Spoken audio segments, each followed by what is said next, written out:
Yes. So we are back here in this cabinet here. And as you can see now, I have the what you call the carcass of it, which would be this part here. I have that already mounted, and you notice that I left the nails that hold the epoxy resin together, that hold the joints. So what I'm going to do is I'm going to take out those nails. All right. Um, so in future, when you have to refurbish it, that nail that holds the tenant, it make it makes it easier for the tenant to come out if something when you take out the nails. Right. So now we have the leg that I have, I have to make this leg here, make this leg, and then I have, well, the panels now that I'm going to use to put for the shelving. Right. And I've documented how this was done from all the pieces of wood being 1 inch, and then what I did is I used a hand saw, right? And I'm going to sand it down. It's a very big cabinet, right? So all we did, I used a lot of hand saws, right? I didn't use, I'm changing the motors on these saws, so I didn't use these saws. I used simple hand tools, right? Electric powered, but hand tools at the same time, right? So I mean, this is just so that the younger ones would know, and you can have an idea. So also let's see apply. Took it down. It's all squared. So I mean, you can keep viewing for the ones and the tools, and who's interested in that kind of thing. I mean, it's a way of life. It's a profession, right? And I am taking time off to document it using hand saws. But I am even taking time to document as I even change doors using hand tools, right? And repair this 18th century building just as I am repairing this what is known as a big glass cabinet.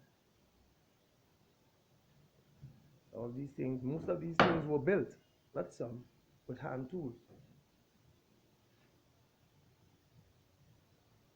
Yes?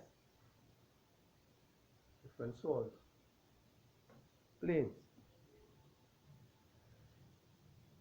So for those who are interested, you can. So as I say, when you put in a nail,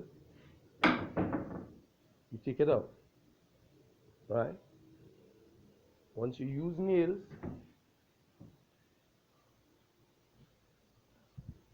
to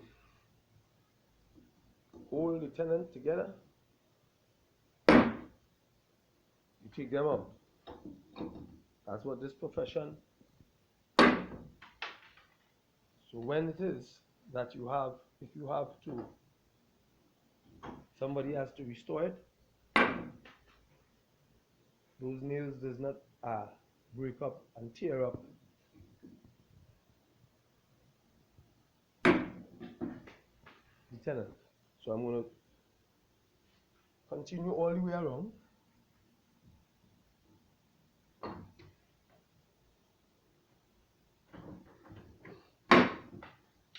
Taking out all the nails as I go.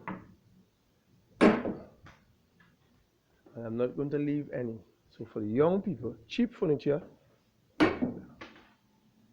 is ones that have nails. Usually you'd have a lot of clamps, and put clamps on them. But I mean, sometimes for a faster way of building, when the tenant goes in there like that, right?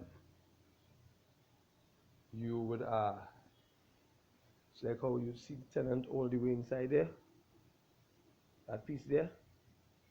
But the nail, when you put the clamp, holds this. But the nail would have hold it in place, and you square it. You make sure that here is square. Now, If you leave the nail inside and you punch it, if something happens, the nail would be running all the way through here. Yes? Let's see if I get a nail.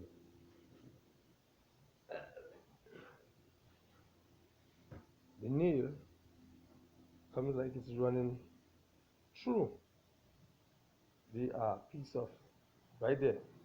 And you punch it inside so it stays inside there like that. And when you have to take out this part here, you can see right there, that is inside here, you end up with a problem because the nail rips out this piece here. Yes?